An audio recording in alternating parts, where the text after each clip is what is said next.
नमस्कार साथियों, अगर आप भी अब की बार 12th यानी कि इंटर का एग्जाम देने वाले हो तो यह क्लास आपके लिए बहुत ज़्यादा इम्पोर्टेंट है, क्योंकि आज के क्लास में हम लाए हैं आपके लिए क्लास 12th फिजिक्स का top 35 most important objective question. और बच्चों, ये सभी प्रश्न आपके एग्जाम में कई बार लगातार पूछे गए हैं, तो आज के क्लास को बिल्कुल ध्यान से देखिएगा और इस क्लास में दिए जाने वाले सभी प्रश्नों को आप लोग अच्छे से याद भी करते हुए चलिएगा। ओके जी, चलिए फिर क्लास को स्टार्ट करते हैं। बच्चा पार्टी, आप लोग भी आंसर को चैट सेक्शन में लगाते हुए चलिएगा, जिससे कि आपको यह पता चलेगा कि इस 35 ऑब्जेक्टिव में आप लोग सही कितना कर पाए हो। जिसमें कि पहला नंबर सवाल आपके सामने है, आपके फोन के स्क्रीन पर है। तो बच्चों यहां पे आंसर लगा दो। और पूछा जा रहा है कि पृथ्वी के चुंबकीय ध्रुव पर नमन कोण का मान कितना होता है। बच्चों, एक पूछता है कि विषुवत रेखा पर नमन कोण का मान कितना होता है, यह भी याद रखिएगा। और यह भी याद रखना, यहां पे पूछेगा विषुवत रेखा पर नमन कोण का मान कितना होता है, तब आप 0 डिग्री लगाइएगा। लेकिन अगर पृथ्वी के चुंबकीय ध्रुव पर नमन कोण का मान पूछे तो 90 डिग्री लगाइएगा। ये बच्चों दोनों प्रश्न बहुत इंपॉर्टेंट है, कई बार पूछा गया एग्जाम में, इसीलिए मैं आपको ये बता रहा हूं बच्चों। चलो अगला नंबर सवाल देखो, यहां आपके सामने ये रहा। और देखो वही प्रश्न आपके सामने यहां पे बना हुआ है कि विषुवत रेखा पर नमन कोण का मान कितना होता है। बच्चों, विषुवत रेखा पर नमन कोण का मान जल्दी से चैट सेक्शन में लगा दो। और मैं बता दूं, अगर आप पीडीएफ नोट्स लेना चाहते हो, यानी कि फिजिक्स, केमिस्ट्री और बायोलॉजी का पीडीएफ नोट्स हम आपको दे रहे हैं और एग्जाम में उस नोट्स के बाहर नहीं आएगा। और बच्चा पार्टी, बहुत कम क्वेश्चन दिया जाएगा। फिजिक्स, केमिस्ट्री और बायोलॉजी को आप मात्र 25 से 30 दिन में खत्म कर पाओगे। और ये हमारा गारंटी है कि एग्जाम में एक भी प्रश्न उसके बाहर नहीं आएगा। और बच्चा पार्टी, अगर ऐसा हुआ कि बाहर आ गया तो ये 199 का नोट्स जो होगा ना, ये इसका 2 गुना रुपया आपको रिटर्न कर दिया जाएगा। तो बच्चा पार्टी, आप इस नंबर पे कांटेक्ट कर लीजिएगा 7070821685 नंबर पे, क्योंकि इसके बाहर नहीं आता है नोट्स के। ये हमारा हर एक साल के बच्चों को दिया जाता है। अब आपकी बारी है, चाहे आप हिंदी मीडियम से हो, इंग्लिश मीडियम से हो, ये दोनों मीडियम के लिए नोट्स अवेलेबल है। बच्चा पार्टी, इस नंबर पे कांटेक्ट करिएगा, व्हाट्सएप पे मैसेज कर लीजिएगा, आपको ये नोट्स मिल जाएगा बच्चों। ओके, और साथ में हिंदी का नोट्स बिल्कुल फ्री मिल जाएगा। अब आओ यहां पे देखो, विषुवत रेखा पर नमन कोण का मान कितना होता है बच्चों, यहां पे 0 डिग्री लगा के चलोगे, 2 नंबर सवाल का जवाब ए हो जाएगा। ओके बच्चों, इस नंबर पे जरूर कांटेक्ट करिएगा, ये हमारी गारंटी है। बच्चा पार्टी, फिजिक्स, केमिस्ट्री, बायोलॉजी में कुछ नहीं पढ़े हो ना जी, एक बार आ जाओ अपने प्रदीप भैया के इस नोट्स के पास। चलो यहां पे बता के चलो बच्चों, यहां पे देखो, यदि 100 वोल्ट तक आवेशित करने पर एक संधारित्र की संचित ऊर्जा 1 जूल हो तो संधारित्र की धारिता क्या होगी। यहां पे बच्चों देखो, आपका भी कितना दिया गया, 100 वोल्ट दिया गया, पहले आप लिख लो, एकदम आसान लगेगा। और ये एनर्जी कितना दिया गया, ई बराबर कितना दिया गया सर, 1 जूल दिया गया है। तो हमें पूछा गया संधारित्र की धारिता सी क्या होगी, सी पूछा गया है। आपने एक फॉर्मूला पढ़ा है कि सर ई बराबर क्या होता है, हाफ सी भी स्क्वायर होता है। पढ़े हो क्या बच्चों, बताओ तो एक बार। ई हमारा 1 दिया गया तो 1 बराबर लिखोगे, 1/2 है तो लिख दो। यहां पे सी नहीं दिया गया तो सी लिख दो। गुना में भी कितना दिया गया, 100 दिया गया है, तो गुना में भी का आप 100 का स्क्वायर कर दो। अब देखो यहां पे 1 बराबर 1/2 होगा, सी है तो भाई यहां पे सी लिखना पड़ेगा ना। तो सी और गुना में यहां पे देखो, 1 पर क्या 4 को 0 हो जाएगा, गुना करोगे तो 4 को 0 आ जाएगा। यहां पे 1/2 दिया गया तो ये हमारा काट दो, तो यहां पे 10,000 से ये 5,000 में बदल जाएगा। तो बच्चा पार्टी, अगर आपका ये है कि सर 1 बराबर हमारा कितना दिया गया है 5,000 और ये कूलम दिया गया, तो यहां पे हम ये कूलम नहीं सर, संधारित्र की धारिता दिया गया है। अगर ये होता है तो अगर हम सी निकाले तो क्या हो जाएगा, 1/5,000 हो जाएगा। अगर आप इसे निकालते हो तो बच्चा पार्टी 2 × 10⁻⁴ फैराड हो जाएगा। राइट आंसर बी हो जाएगा। सर फैराड कहां से आ गया, धारिता का मात्रक आपने पढ़ा होगा सर, फैराड होता है। और फैराड एक बहुत बड़ा मात्रक है, इसलिए आप व्यवहार में माइक्रो फैराड का भी यूज करते हो और पीको फैराड का भी यूज करते हो, तो ये भी याद रखिएगा। पूछा गया है माइक्रो फैराड किसका मात्रक है, पीको फैराड किसका मात्रक है, आप धारिता का मात्रक बता के चलोगे। ओके बच्चों, जितना अलग से बताओ ना, एकदम पूरा का पूरा ध्यान लगा दो क्लास पे, क्योंकि आपको अच्छे नंबर लाने हैं। आपके अपने माता पिता के सपने सपने को पूरा करने हैं, जो आपसे वो उम्मीद रखते हैं, उस उम्मीद पे आप अड़े रहोगे बच्चा पार्टी। इसीलिए खूब मेहनत करना है, जितना हमारे द्वारा दिया जा रहा है, जितना आप कहीं और से भी पढ़ते हो उसको भी पढ़ो बच्चा पार्टी। ऐसा नहीं कहूंगा कि आप सिर्फ हमारे यहाँ से पढ़ो, कोई बात नहीं, आप जहां से पढ़ते हो लेकिन मन लगा के पढ़ो। और बच्चा पार्टी देखो, स्थिर विभवांतर पर किसी विद्युत परिपथ का प्रतिरोध आधा कर दिया जाता है तो उत्पन्न उष्मा का मान क्या होगा? ये बड़ा आसान सा है, ये 2 गुना हो जाता है। सही जवाब आपका ऑप्शन नंबर बी हो जाएगा। चलो, हम 5वां नंबर सवाल का जवाब बताओ। डायनेमो का कार्य सिद्धांत किस पर आधारित है? आपने पढ़ा होगा ये डायनेमो क्या होता है बच्चों? यांत्रिक ऊर्जा को विद्युत ऊर्जा में बदला जाता है। इससे यांत्रिक ऊर्जा को पूछेगा, यांत्रिक से विद्युत ऊर्जा किससे बनता है बच्चा पार्टी? यांत्रिक ऊर्जा को विद्युत ऊर्जा में अगर बदल रहा है तो वो डायनेमो होता है। बच्चों याद रखना, बहुत बार एग्जाम में बना हुआ प्रश्न है। और डायनेमो का कार्य सिद्धांत विद्युत चुंबकीय प्रेरण पर आधारित है, जिसका की खोज बच्चों माइकल फैराडे साहब ने किया था। कब किया था? यहाँ पे माइकल फैराडे ने 1831 ईस्वी में किया था। तो ये सब याद रखना है आपको। ओके, चलो अगला नंबर सवाल का जवाब बताओ बच्चों। 6 नंबर सवाल है, एक एक प्रश्न को याद करते हुए चलो आप लोग। सामान्य समायोजन के लिए खगोलीय दूरदर्शक की आवर्धन क्षमता क्या होती है? अब देखो यहाँ पे पढ़ा होगा आपने, क्या पढ़ा होगा सर? m बराबर माइनस का एफ ओ बटा में एफ ई होता है। क्या होता है? माइनस का एफ ओ बटा में एफ ई। एफ ओ क्या होता है सर? यहाँ पे ऑब्जेक्ट लेंस का फोकस दूरी होता है। क्या होता है? ऑब्जेक्ट लेंस का फोकस दूरी होता है, बटा में ये एफ ई क्या है? ई हमारा क्या होता है? आई लेंस का फोकस दूरी। तो बच्चा पार्टी ये सभी याद रखिएगा। राइट आंसर आपका ऑप्शन नंबर ए हो जाएगा। समझ में आ गया? चलो 7 नंबर सवाल का जवाब बताओ आप लोग कि आदर्श एमीटर का प्रतिरोध कैसा होता है? बहुत अच्छा प्रश्न है आपके सामने कि आदर्श एमीटर का प्रतिरोध क्या होता है? 0 होता है। तो बच्चे आप हमें बताएंगे कि एमीटर का प्रतिरोध कैसा होता है? यहाँ पे तो आदर्श एमीटर था ना, आप हमें एमीटर का प्रतिरोध बताओ। तो आप बता के चलोगे सर बहुत कम होता है। तो बच्चों आप हमें ये बताओ तो कि आदर्श वोल्टमीटर का प्रतिरोध कैसा होगा? जल्दी से लगाओ।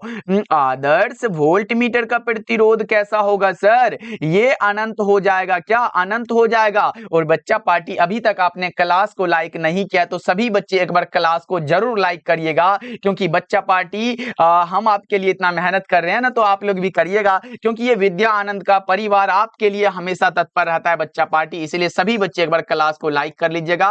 हमारे साथ पहली बार जुड़ रहे हो तो क्या करोगे? सब्सक्राइब कर लीजिएगा। डेली क्लास का टाइम शाम के 7 बजे और शाम के 8 बजे। अब देखो, एक उत्तल लेंस को जब जल में डुबाया जाता है तो इसका व्यवहार भैया अपसारी लेंस की तरह होता है। कई बार एग्जाम में ये प्रश्न पूछा गया। चलो अगला नंबर सवाल का जवाब बताओ। ताप बढ़ने से अर्धचालक का विशिष्ट प्रतिरोध क्या होगा? बच्चों विशिष्ट प्रतिरोध को आप प्रतिरोधकता भी कहते हो ना? क्या कहते हो? प्रतिरोधकता भी तो कहते हो। बताओ कहते हो कि नहीं कहते हो? इसी के लिए आपने तो पढ़ा था कि R बराबर रो L बाई ए होता है। यहाँ पे रो आपको निकालना है तो रो बराबर यहाँ पे R A बटा में L होता है। यहाँ पे तभी तो निकाले थे कि R का मात्रक ओम होता है, एरिया का मीटर स्क्वायर होता है, लंबाई का मीटर होता है। 1 मीटर से 1 मीटर कट गया, ओम मीटर इसका मात्रक होता है। किसका? प्रतिरोधकता का मात्रक होता है ओम मीटर। ये भी बच्चों फॉर्मूला ये एग्जाम में आया हुआ है और ये भी आया हुआ है, ये दोनों फॉर्मूला आया है। और ये प्रतिरोधकता के मात्रक के लिए ये भी आया हुआ है। बच्चों देख रहे हो, यहां से 3 प्रश्न बना हुआ है एग्जाम में, तो काहे आपको याद रखना है ना। और ताप बढ़ने से अर्धचालक का विशिष्ट प्रतिरोध क्या होता है? घट जाता है। ऑप्शन नंबर बी आपका बिल्कुल करेक्ट हो जाएगा। चलो अगला नंबर सवाल का जवाब बताओ। किसी बिंदुवत स्रोत से परिमित दूरी पर तरंगाग्र कैसा होता है? किसी बिंदुवत स्रोत से परिमित दूरी पर तरंगाग्र बच्चों गोलाकार होता है। आपने पढ़ा होगा भैया तरंगाग्र 3 प्रकार के होते हैं। एग्जाम में आएगा तरंगाग्र कितने प्रकार के होते हैं? 3 प्रकार के होते हैं। कौन कौन सा होता है बच्चा पार्टी? लिख लो। ये होता है, एक होता है गोलाकार, बोलो हमारे साथ बच्चों। दूसरा होता है समतल। कैसा होता है? समतल होता है। और तीसरा कैसा होता है भैया? बेलनाकार होता है। कैसा होता है? बेलनाकार होता है। तो ये सब याद रखने हैं। लेकिन जानते हो किसी बिंदुवत स्रोत से परिमित दूरी पर यहां पे गोलाकार होता है, लेकिन अगर पूछे कि बहुत अधिक दूरी पर पर क्या होगा, देखो कैसे प्रश्न बन सकता है वो भी मैं आपको बता रहा हूं। अगर बहुत अधिक दूरी पर पूछे तब आप बताइएगा, वो हमारा तरंगाग्र समतल हो जाएगा बच्चों। ये दोनों इंपॉर्टेंट है एग्जाम के दृष्टिकोण से। चलो अगला नंबर सवाल का जवाब बताओ आप लोग। यहां पे है प्रकाश के रंग का कारण क्या है? प्रकाश के रंग का कारण बच्चों इसकी आवृत्ति है। क्या है इसकी आवृत्ति? है करेक्ट आंसर ए होगा। और बच्चा पार्टी ये 199 वाला नोट्स जरूर लीजिएगा, क्योंकि ये लेना बहुत जरूरी है आपके लिए। इसके बाहर मैंने बताया ना, फिजिक्स केमिस्ट्री और बायोलॉजी का जो नोट्स मिलेगा ना जी, इसमें उतना ही क्वेश्चन 50 से 60 सब्जेक्टिव क्वेश्चन मिलेगा और 200 ऑब्जेक्टिव मिलेगा एक विषय में, और बहुत कम समय में आप इसे खत्म कर पाओगे, ये हमारी गारंटी है बच्चों। चलो यहां पे बता के चलो, बेलनाकार लेंस का व्यवहार किया जाता है आंख के उस दोष को दूर करने के लिए जिसे हम लोग कहते हैं एस्टिग्मेटिज्म। सर एस्टिग्मेटिज्म कभी आपने बताया नहीं भैया, इसका हिंदी जानते हो? इसका हिंदी ही तो मैंने अबिंदुकता बताया था। अब बताओ कि अबिंदुकता भी नहीं बताए थे बच्चों। निकट दृष्टि दोष को दूर करने के लिए हमने बताया अवतल लेंस का यूज होता है, दीर्घ दृष्टि दोष के लिए उत्तल लेंस का यूज होता है, जरा दृष्टि दोष को दूर करने के लिए भैया बायोफोकल लेंस का यूज होता है। तो क्या बच्चों ये याद नहीं रहेगा आपको कि एग्जाम में ऐसे प्रश्न ज्यादातर पूछे जाते हैं, तो आपको यहाँ पे याद रख के चलना है। चलो 13 नंबर सवाल का जवाब बताओ। यहाँ पे छोटा सा न्यूमेरिकल है, बड़ा नहीं है बच्चों। दो लेंस है जिनकी क्षमता ये दिया गया, हमने पढ़ा है P बराबर सर एक फॉर्मूला होता है P1 प्लस में P2, पढ़े हो क्या? और P1 हमारा माइनस का 15 दिया गया है और प्लस में P2 हमारा 5 दिया गया है। यहाँ पे माइनस का 15 और 5 मतलब माइनस का 10 डायोप्टर में होगा। लेकिन बच्चों यहाँ पे नई पावर निकाले हम, आपको तो यहाँ पे फोकस दूरी निकालना है ना। तो आओ इधर, आपने पढ़ा होगा सर P बराबर 100 बाय फोकस दूरी होता है, लेकिन हमें फोकस दूरी निकालना है तो F बराबर 100 बाय P होगा। लेकिन P तो हमारा माइनस दिया गया, तो यहाँ पे माइनस का 10 लिख दो। 10 दहिन के 100 होता तो माइनस का 10 सेंटीमीटर हो जाएगा। माइनस का 10 सेंटीमीटर ऑप्शन नंबर बी आपका करेक्ट हो जाएगा बच्चों। चलो अगला नंबर सवाल का जवाब बताओ। सूर्य के प्रकाश का स्पेक्ट्रम कैसा होता है बच्चों? कंटिन्यूअस होता है। क्या होता है? कंटिन्यूअस होता है। ऑप्शन नंबर ए आपका बिल्कुल ही सही जवाब हो जाएगा। बच्चा पार्टी क्लास को लाइक करते चलिएगा जी। यहाँ पे देखो प्रश्न पूछा जा रहा है, जितने समय में किसी रेडियो एक्टिव पदार्थ की राशि अपने प्रारंभिक परिमाण की आधी हो जाती है उसे क्या कहते हैं? अर्ध आयु कहते हैं। आपने इसके लिए फॉर्मूला तो पढ़ा ही होगा क्योंकि एग्जाम में आया हुआ है, 0.693। क्या भैया? 0.693 बाय क्या होता है? लेमडा होता है। ये याद रख के चलिएगा बच्चों। पूछेगा अर्ध आयु के लिए निम्नलिखित में कौन सा सही है, तो आप ये बता के चलिएगा, बहुत इंपॉर्टेंट है। केमिस्ट्री में क्या पूछा था बच्चों? अर्ध आयु के लिए, जिससे कि मैंने प्रथम के लिए बताया था 0.693 बटा में के बताया था। तो ये तो केमिस्ट्री का प्रथम कोटि वाला हो गया, ये नहीं बच्चों, ये वाला याद रखना क्योंकि ये फिजिक्स के लिए है। चलो अगला नंबर सवाल का जवाब बताओ। यहां पे देखो एन अपवर्तनांक तथा ए प्रिज्म का कोण वाले पतले प्रिज्म द्वारा न्यूनतम विचलन का कोण क्या होता है? क्या आपने ये पढ़ा है बच्चों? यहां पे डेल्टा एम बराबर ये पढ़ा होगा कि सर म्यू माइनस का 1 इंटू में ए होता है। ये वाला फॉर्मूला हमने कई बार बताया है आपको। और यहाँ पे देखो एन अपवर्तनांक, अपवर्तनांक इसमें म्यू है लेकिन इसमें एन दिया गया है, तो आपको सिर्फ म्यू की जगह एन दे देना है। तो यहाँ पे लिख दो ना एन माइनस का 1 इंटू में ए लिखना है, बस यही तो लिखना है सर। ऑप्शन नंबर बी आपका बिल्कुल करेक्ट हो जाएगा। समझ में आ गया? चलो ये बताओ आवेश के पृष्ठ घनत्व का मात्रक क्या होता है? अब देखो यहाँ पे क्या समझना है आपको। देखो एक होता है हमारा आवेश का रैखिक घनत्व, क्या होता है? आवेश का रैखिक घनत्व होता है जिसे हम लेमडा द्वारा दर्शाते हैं। लेमडा बराबर क्यू बटा में एल होता है। यहाँ पे चार्ज का कूलम, लंबाई का मीटर, इसको ऐसे भी लिख सकते हो कूलम प्रति मीटर बच्चों। एक होता है हमारा आवेश का पृष्ठ घनत्व, बच्चा यहाँ पे याद रख के चलना है। एक होता है आवेश का भैया पृष्ठ घनत्व होता है जिसे हम सिग्मा द्वारा दर्शाते हैं। सिग्मा बराबर क्यू बाई ए होता है, चार्ज का कूलम, एरिया का मीटर स्क्वायर होगा। इसको आप ऐसे भी लिख सकते हो, कैसे? ऐसे बच्चों। और एक होता है आवेश का आयतन घनत्व, यहाँ पे मैं तीनों बता देता हूं, एग्जाम में एक आ जाता है। इसे हम रो द्वारा दर्शाते हैं। रो बराबर क्यू बटा में भी होता है चार्ज का कूलम, और वॉल्यूम का क्या होता है? मीटर क्यूब होता है।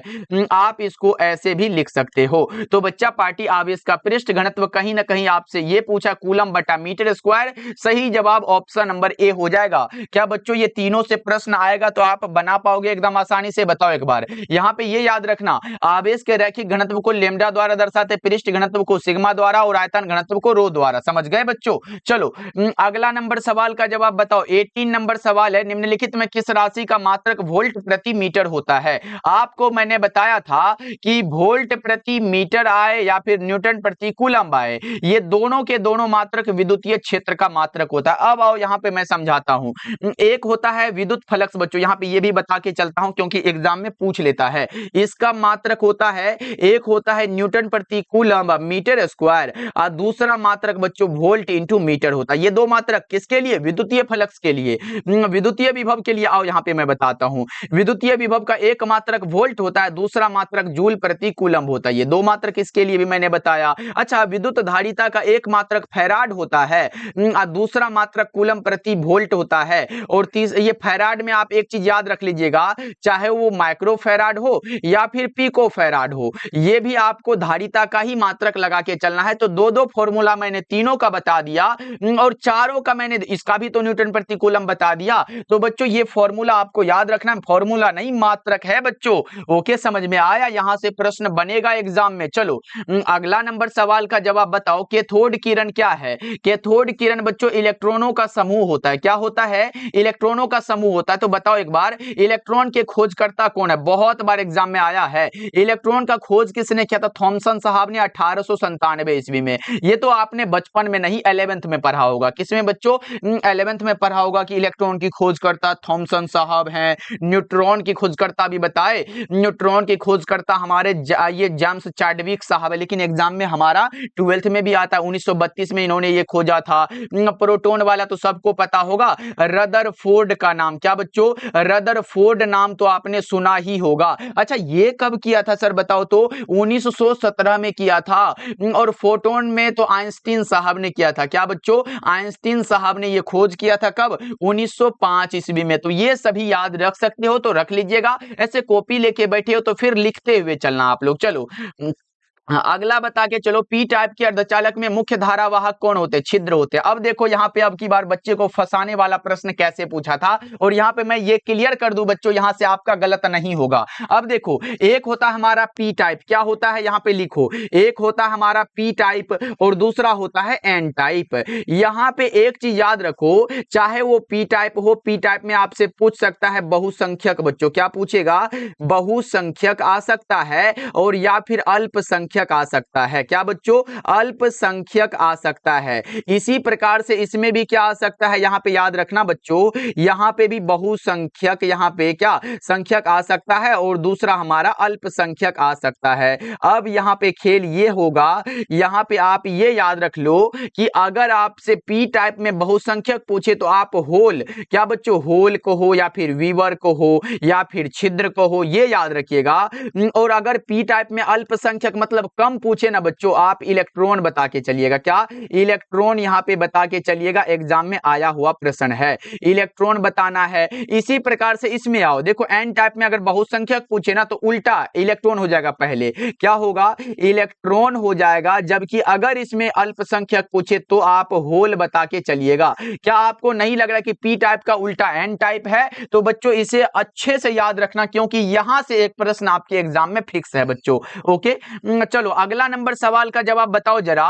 निम्नांकित नाभिकों में कौन सबसे कम अस्थायी होता है? हीलियम का नाभिक आपने पढ़ा होगा। अल्फा कण जो होता है ना भैया, अल्फा कण जो है ना, ये तो हीलियम का नाभिक होता है, रदरफोर्ड के द्वारा खोजा गया था इसे। चलो अगला नंबर सवाल का जवाब बताओ। 20 सेंटीमीटर फोकस दूरी वाले उत्तल लेंस की क्षमता डायोप्टर में क्या होती है? हमने पढ़ाया है आपको कि P बराबर 100 बाय फोकस दूरी होता है, और अगर 100 हमारा ये है तो आप लिखो 100, फोकस दूरी 20 दिया गया है तो 20 का 20, 20 पंचे का 100, P बराबर 5 डायोप्टर हो जाएगा। सही जवाब ऑप्शन नंबर बी हो जाएगा। हमारे भैया जी को कोई दिक्कत है? बताओ बच्चा पार्टी।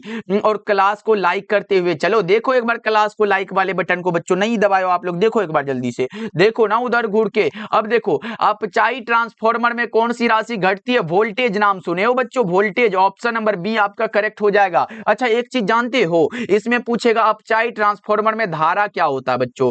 अपचाई ट्रांसफार्मर में वोल्टेज तो घट गया, लेकिन धारा क्या होती है बच्चों?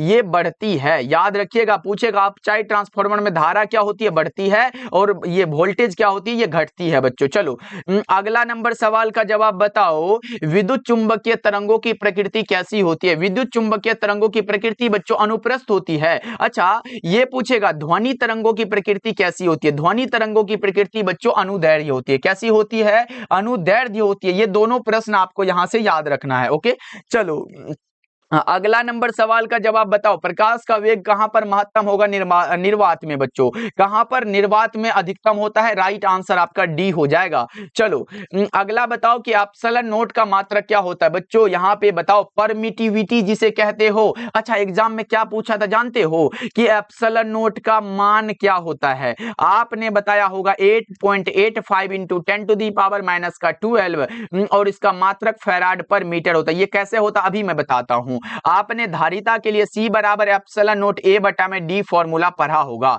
यहां पे अगर धारिता का मात्रक फैराड होता है तो F बराबर एप्सिलॉन नोट गुना में एरिया का मीटर स्क्वायर और बटा में दूरी का मीटर में ले लो। 1 मीटर से 1 मीटर उड़ा दो। अगर आपको एप्सिलॉन नोट इधर करना है तो ये फैराड ऊपर चला जाएगा और ये जो मीटर बचा है ये नीचे चला आएगा। तो एप्सिलॉन नोट बराबर फैराड पर मीटर। एप्सिलॉन नोट का मान ये है बच्चों। ये सब याद रखना है आपको, एग्जाम के लिए इंपॉर्टेंट है बच्चों। चलो अगला नंबर सवाल का जवाब बताओ ना, ये है आपके सामने। बताओ 1 वोल्ट बराबर क्या होता है? सर ये वोल्ट किसका मात्रक होता है? एग्जाम में बड़ा आता है, हम देखते हैं। वोल्ट बच्चों विद्युत विभव का मात्रक है। वोल्ट किसका? विद्युत विभव का मात्रक है। अब यहां पे मैं सब कुछ बता देता हूं विद्युत विभव के बारे में। अब देखो बच्चों, आपने ये पढ़ा होगा कि विद्युत विभव का मात्रक भी होता है और V बराबर W/Q फॉर्मूला होता है।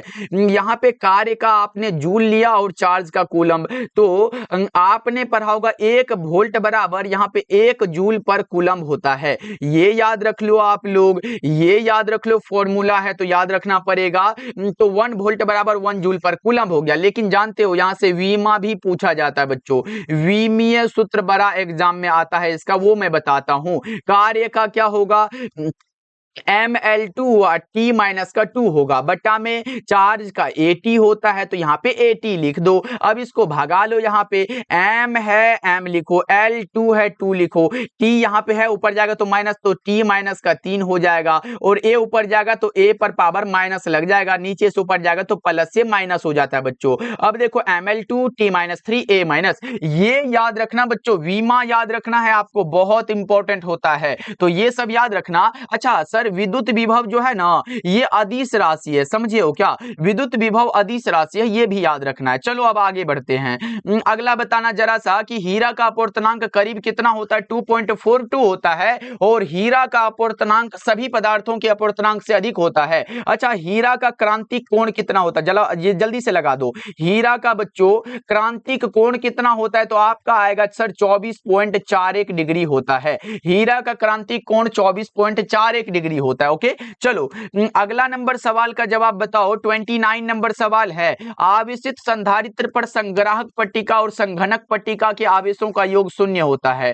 29 का करेक्ट आंसर ए हो जाएगा। चलो 30 नंबर सवाल है, कार्बन प्रतिरोध का कलर कोड में किस रंग का मान 0 होता है? हमने भैया ट्रिक बताया, बीबी रोए जीबी, बीबी रोए जीबी बच्चों। बीबी किसके लिए? जीबी के लिए रो रही है। मान बैठा दो 0 1 2 3 4 5 और 6। आपका आंसर उम्मीद है कि मैं सही लगाया होगा। ये बी क्या है? ब्लैक है, तो ब्लैक मतलब 0 और यहाँ पे देखो ना ऑप्शन नंबर ए लगा दो। और देखो ये क्या है सर? ये ब्राउन है, ब्राउन मतलब भूरा। ये रेड है बच्चों, लाल, ऑरेंज, नारंगी, येलो, पीला, ग्रीन मतलब हरा और ब्लू मतलब नीला। तो ये सभी भी याद रखते हुए चलिएगा, कॉपी में लिख लो आप लोग। ओके, चलो अगला नंबर सवाल है कि प्रकाशिक पथ बराबर क्या होता है? प्रकाशिक पथ बराबर अपवर्तनांक गुणा में पथ लंबाई होता है। प्रकाशिक पथ बराबर अपवर्तनांक गुणा में पथ लंबाई। ओके, चलो बताओ निम्नलिखित में किस भौतिक राशि का पुनर्वितरण प्रकाश का व्यतिकरण होता है? निम्नलिखित में किस भौतिक राशि का पुनर्वितरण प्रकाश का व्यतिकरण है? तीव्रता बच्चों, इंटेंसिटी बता के चलोगे आप लोग,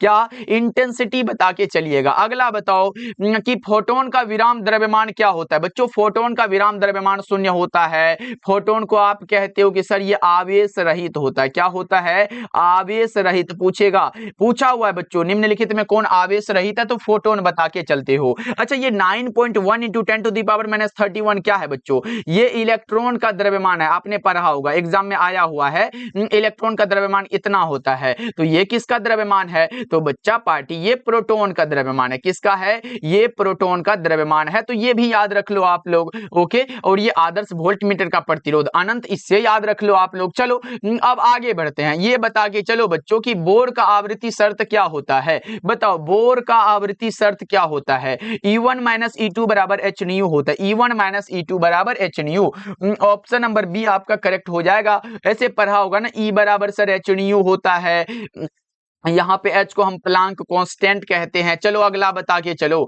सौर ऊर्जा का स्रोत क्या होता है बच्चों, सौर ऊर्जा का स्रोत नाभिकीय संलयन है। और बच्चों एग्जाम में आएगा हाइड्रोजन बम किस पर आधारित है, जल्दी से बताओ हाइड्रोजन बम बच्चों किस पर आधारित है, लगा दो चैट सेक्शन में आंसर भैया, हाइड्रोजन बम। उसके बाद एक और होता है सितारों की ऊर्जा, क्या बच्चों यहाँ पे ये सब एग्जाम में आया हुआ है, सितारों की बच्चों ऊर्जा, ये याद रखना है। और भी कुछ आता है क्या, बताओ एक बार, सौर विकिरण किस पर आधारित है, सौर विकिरण किस पर आधारित है बच्चों, ये तीनों एग्जांपल हाइड्रोजन बम, सितारों की ऊर्जा, सौर विकिरण और सौर ऊर्जा, ये सभी के सभी नाभिकीय संलयन पर आधारित है। ऑप्शन नंबर डी आपका बिल्कुल करेक्ट हो जाएगा। ओके बच्चा पार्टी, चलो क्लास कैसा लगा बता दो। और बच्चा पार्टी वो नोट्स के बारे में जो मैं बताया ना, इसे आप लोग नहीं छोड़िएगा जी, ये 199 कोई बड़ा चार्ज नहीं होगा। और अगर ये प्रश्न यहाँ पे बच्चों जितना नोट्स आपको मिलेगा फिजिक्स, केमिस्ट्री और बायोलॉजी में, और बहुत कम क्वेश्चन मिलेगा, अगर उससे प्रश्न नहीं आएगा ना जी, ये आप प्रदीप भैया पे भरोसा रखो, या आपको 2 गुना रुपया हम रिटर्न कर देंगे जी। 199 कोई बड़ा चार्ज नहीं होगा। बहुत अच्छे से पढ़ लीजिएगा फिजिक्स, केमिस्ट्री और बायोलॉजी में। अगर अभी भी आप डर रहे हो तो फिर ये नोट्स आपके लिए काफी है बच्चों, इसमें ऑब्जेक्टिव और सब्जेक्टिव दोनों मिल जाएगा, हिंदी इंग्लिश दोनों मीडियम के लिए है। और आपका हिंदी का जो सब्जेक्ट है वो बिल्कुल फ्री इसी के साथ मिल जाएगा, तो जरूर लीजिएगा। ओके बच्चों, मिलते हैं फिर अगले क्लास में, आप लोग अपना ध्यान रखिएगा और इन सारे प्रश्नों को भी याद कर लीजिएगा बच्चों, मिलते हैं फिर।